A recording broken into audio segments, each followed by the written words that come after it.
Muhammad. Sini ya wis berkat karepmu nanti rupanya kayak takir kabeh. Saiki iki jare takir ae. Kamu kira ada takir acara apa Pak? Mulutan masjid. Kasih wonten nggih. Suran, tolong dipertahankan Pak. Wong kaya kula iku mergo produk takir, mergo cilikane mangan takir gedene iki ae. Lah bocah-bocah kuwi untale pecel lele kok. Akhir keren. Diulangi. Talilane saben malam. Mulai talilan padha gawa. Salatullah salamullah ala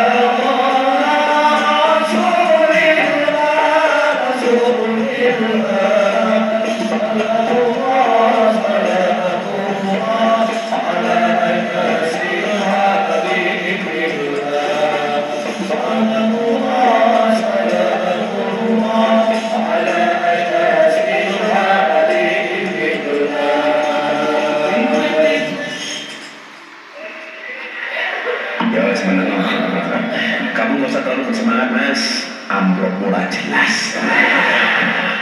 Bapaknya sama orang hidup. Sorry ada ya, kita berada di atas panggung yang sama, tapi dengan amplop yang berbeda. Jadi sebut bapaknya sama orang suci loro telu bapak kita tak sangoni kabeh. Bar Idul Adha tahun ngarep.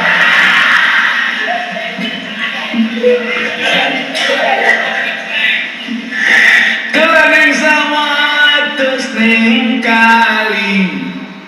Kayu nongko digawe lemari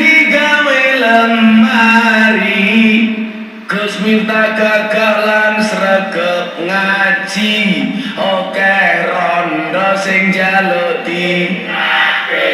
diajari ngaji.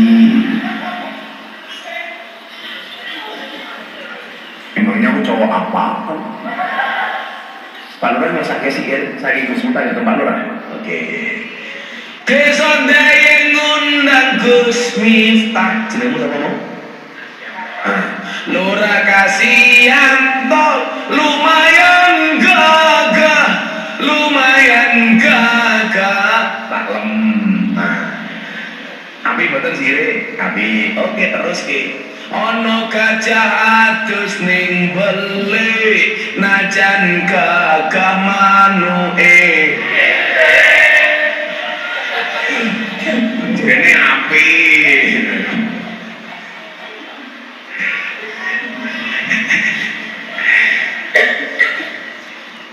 Raya tuh tapi sergap guyu Pak Lurah insya Allah panjang umur. Pak Lurah dikarapi nasu ya modaro. Khotbah asu kebilang Allah. Sallallahu Nabi Muhammad. Maka nggak boleh bersandar kepada kehormatan diri, dia akan hina. Namun barang siapa bersandar pada Allah, sesungguhnya ia tidak akan pernah miskin, ia tidak akan pernah hina, dia tidak akan pernah sesat. Itu pula yang ditunjukkan oleh Nabi Muhammad ketika diperintahkan untuk meninggalkan kota Mekah. Kalau pakai akal Bapak Ibu, Kanjeng Nabi Muhammad meninggalkan Mekah itu berat. Soalnya apa? Mekah itu tempat kelahiran. Tapi kan Nabi Muhammad percaya dengan perintah Allah, tinggalkan Mekah menuju Madinah. Dan kemudian Nabi Muhammad dikejutkan dengan kota Madinah yang sangat istimewa dan menyenangkan. Bapak Ibu bagi yang pernah berangkat haji atau umroh, coba Anda perhatikan, kira-kira lebih nyaman tinggal di Mekah atau Madinah? Madinah. Ning Mekah niku napa-napa serba kesusu. Ning masjid duwe oyak polisi, askar. Dede tore ya ha, tore. Sampe bengok-bengok niku. Nah, mila mas-mas kuwi ora bahaya wong ngaji kok. Nabi Muhammad nyuwun sewu, melampah, Pak. Muhammad budal. Dikejutkan dengan kota Madinah. Kula nuwun teng Madinah niku ayem, wonge niku semana. Orangnya itu lebih bijajuman. Pedagang-pedagangnya niku ramah. Tak dongake pokoknya jenengan dangi ziarah Madinah.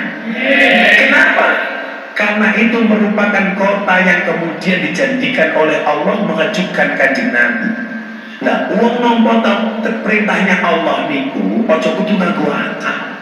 Contoh, Nabi Ibrahim disuruh memotong lehernya Ismail.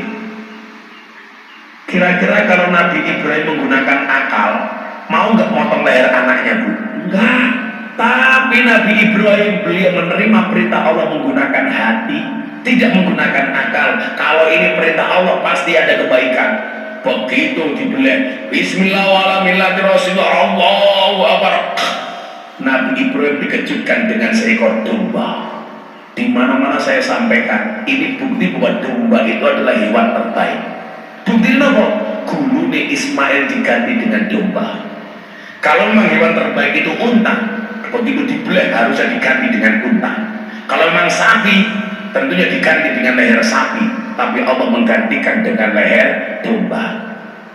Saya ingin Pak, politik dagang sebenarnya banyak mengandung madarat penyakit itu bukan daging kambing, tapi sapi.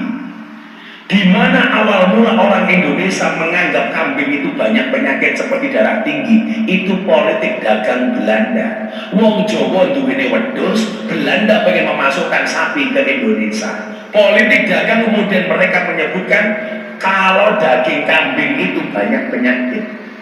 Supaya apa? Gelem mangan daging sapi. Buktinya Habib Lutfi usianya 76 tahun sampai hari ini masih makan daging kambing, dan beliau nggak punya asam urat, nggak punya kolesterol, nggak punya darah tinggi. Darah tinggi itu Pak Lurah makan sate di warung, begitu rampung mangan kon bayar darah tinggi.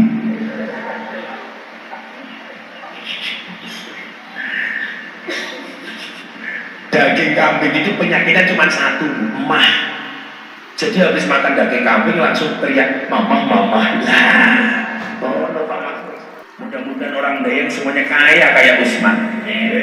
Sampai hari ini Usman bin Affan tuh masih punya rekening atas nama Usman bin Affan. Setiap tahun melahirkan rekening itu 60 juta real. Itu dari mana? Dulu ketika sahabat Usman membeli kebun yang ada airnya, sampai sekarang kebun itu dijadikan hotel, disewakan untuk jamaah haji dan umroh. Orangnya sudah meninggal, setiap tahun masih bisa nyumbang 60 juta real. Ini namanya sedekah jariyah. Samanya cili-cilian saya cerita ya. Saya itu pakai tongkat bukan gaya-gayaan. Ini warisan dari almarhum Ki Entus Susmono. Kalau bapak-bapak pasti tahu lah, dalang terkenal dari Tegal, Bupati Tegal. Sebulan sebelum beliau meninggal saya dikasih tongkat, karena waktu itu saya sakit, saya pengajian peresmian masjid bersama Habib Lutfi di Tegal, saya dikasih tongkat.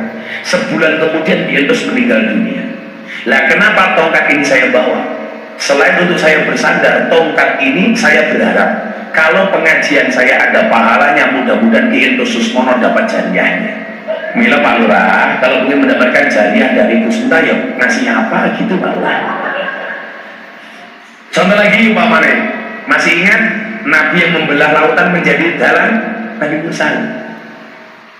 Itu buah taatnya yang indah Pak, dimenangkan dari Fir'aun. Kalau Nabi Musa menerima perintah Allah itu menggunakan akal, orang mungkin wani Bapak Ibu. Kenapa? Musa itu kan hanya anak angkatnya Fir'aun. Dalil ini kalau kita ngomong kemerdekaan ini, kan ada temanya juga kemerdekaan ini. Dalilnya Nabi Musa itu menunjukkan bahwa apa? Orang Islam itu boleh menerima sedekah dari non-Islam. Non-Islam juga boleh menerima sedekah dari orang Islam. Buktinya apa? Tumbuh kembangnya darah dagingnya Musa itu dari seorang Fir'aun.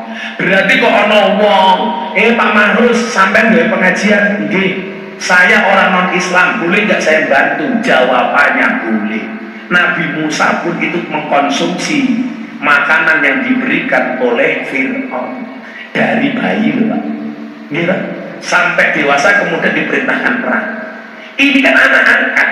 Bermula dari bisikan Samsudin kepada Samsudin, dukun kepada Fir'aun, maka barang siapa melahirkan bayi laki-laki harus dibunuh. Kenapa? Alasan alasannya kalau bayi itu tumbuh kembang menjadi dewasa maka akan menjadi kompetitor dan musuh bagi Fir'aun. Kan nonton undang-undang wong dong mereka cengir itu aman. Mbok Nabi Musa begitu melahirkan cengir lanang rancang dibunuh sama Fir'aun kalau sampai ketahuan. Maka kemudian ibunya Nabi Musa menaruh Musa di atas keranjang. Keranjang ini kemudian dihanyutkan di sungai, dikenterke. Sedelalah bayi Musa ini berikut keranjangnya mendarat di belakang kerajaannya Fir'aun. Siapa yang nemu keranjang itu? Istrinya Fir'aun. Namanya siapa? Siti Asiyah. Asiyah itu solehah, Fir'aun itu laknatullah alaih. Ternyata Siti Asiyah itu pak wali. Sepanjang dia menikah dengan Fir'aun tidak pernah dikeloni sama Fir'aun. Soalnya apa? Setiap malam ketika Siti Asiyah mau dikeloni sama Fir'aun, Allah menggantikan jasadnya Siti Aisyah dengan setan yang wujudnya seperti Siti Asiyah. Jadi begini rahasianya ini, Siti Asiyah itu nggak pernah pak dikumpuli sama Fir'aun. Allah nggak rela pak wali dan kekasihnya dikeloni sama orang yang ngaku Tuhan. Yang dikeloni sama Fir'aun itu setan yang membo-membo wujudnya kayak Siti Asiyah. Bayi ini digawa Siti Asiyah ke dalam kerajaan, ketemu sama Fir'aun. Takoni, Asiyah, kuwi sapa? Bayi. Kamu dapat dari mana? Nemu dari sungai. Titik apa tutut? Titik. Fir'aun langsung bengok, bunuh, mati gebuk nih kok. Asiyah matur, nanti dulu Mas Fir'aun, jangan buru-buru kamu bunuh. Tapi ini sudah menjadi keputusanku, bayi lahir laki-laki harus dibunuh. Siti Aisyah matur, bukan Aisyah dia Asia. Gak bisa Mas On, kan Fir'aun. Raiso Mas On. Yang kamu bunuh itu bayi yang kamu cari. Ini bayinya tidak kamu cari tapi datang sendiri. Jangan kamu bunuh. Delalah Fir'aun manut sama Siti Asiyah. Ya udah, nggak tak bunuh. Manut segala-galanya Fir'aun. Maka sejarah mencatat sejak saat itulah suami takut sama istri. Gara-gara Fir'aun kalah karo Siti Asiyah. Milo segala-galanya Pak Lurah tetap kalah karo bojone. Pak Lurah gila ning kantor kaya macan, ketemu bojone ning omah kaya kucing. Sehingga cerita, begitu Nabi Musa tumbuh dan berkembang, datang perintah Allah. Musa, kuwi Fir'aun ngaku Tuhan, kamu perangi dia raja zalim. Itu kalau pakai akal udah berani pak. Pasukannya kalah, bondone kalah, semuanya kalah. Tapi Nabi Musa menggunakan hati. Kalau ini perintah Allah pasti ada kebaikan. Perang, maka dang deng dang deng dang deng. Pertanyaan saya, Musa perang melawan Fir'aun menang apa kalah? Menang apa kalah? Sing bener cangkem meja kae kalah. Buktinya apa? Melayu. Kalau menang ngapain lari? Kalah pak. Begitu lari perang sama Fir'aun kalah melayu. Pinggir segoro. Pilihannya cuma dua. Balik dibunuh sama Fir'aun. Bablas nyemplung lautan. Begitu mereka berhadapan-hadapan, nyuwun sewu umpamane ini Fir'aun, ini Musa, ini lautan. Apa yang membedakan antara Musa dengan Fir'aun? Bedanya satu pak. Sehebat-hebatnya Fir'aun, dia merasa dirinya Tuhan, sementara selemah-lemahnya Musa di dalam hatinya ada Tuhan. Akhirnya siapa yang dimenangkan oleh Tuhan? Bukan dia yang merasa dirinya Tuhan, tetapi yang merasa di dalam hatinya ada Tuhan. Akhirnya Nabi Musa dikejutkan dengan lautan yang bisa terbelah dengan tongkat yang ada di tangannya. Dari jalan. Ini menunjukkan apa? Orang itu kalau taat pasti berbuah manis. Ya well. Lah kita itu mohon maaf hidupnya kok kadang-kadang belum manis, mungkin belum taat pak. Polisi taat, manis. Orang taat, bintang loro, eksekusi mati. Sallallahu Nabi Muhammad. Hari termasuk memperingati hari kemerdekaan. Coba kita lihat Allah Subhanahu wa taala berfirman dalam surat An-Nisa ayat 59. Bismillahirrahmanirrahim. Ya ayyuhalladzina amanu atiiullaha wa atiiur rasul wa ulil amri minkum. Berikan perintah. Yang dimau itu cuma satu, ini manut toh. Kita itu kan seringkali punya masalah karena kita nggak manut. Contoh orang tua mengarahkan kepada anak, memberikan nasihat, anak nggak manut, dia masalah. Saya itu Pak, kalau di Jakarta dikenal sebagai penasihat pernikahan para artis. Nah artis-artis itu punya masalah rata-rata apa? Ya nggak mengikuti aturan. Kan semuanya punya rule of the game, punya aturan masing-masing. Nah orang yang kemudian nggak selamat itu karena nggak tahu aturan. Dan imam yang baik yang diikuti oleh banyak makmum, maka bagi imam semakin banyak makmum semakin baik. Setuju Bu? Loh sih, rumah menang, rumah no. Wong wedok itu makmum, laki-laki imam. Makmum yang baik yang manut dengan imam. Imam yang baik diikuti oleh banyak makmum. Berarti bagi imam semakin banyak makmum semakin baik. Setuju Bu?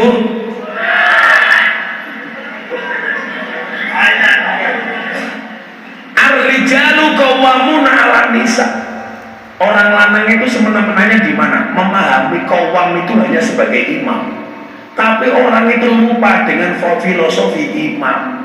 Imam itu tidak hanya di depan, tapi jadilah orang yang memang pantas untuk dikedepankan. Persoalannya kenapa banyak istri yang gak manut? Karena memang imamnya tidak pantut untuk dinut.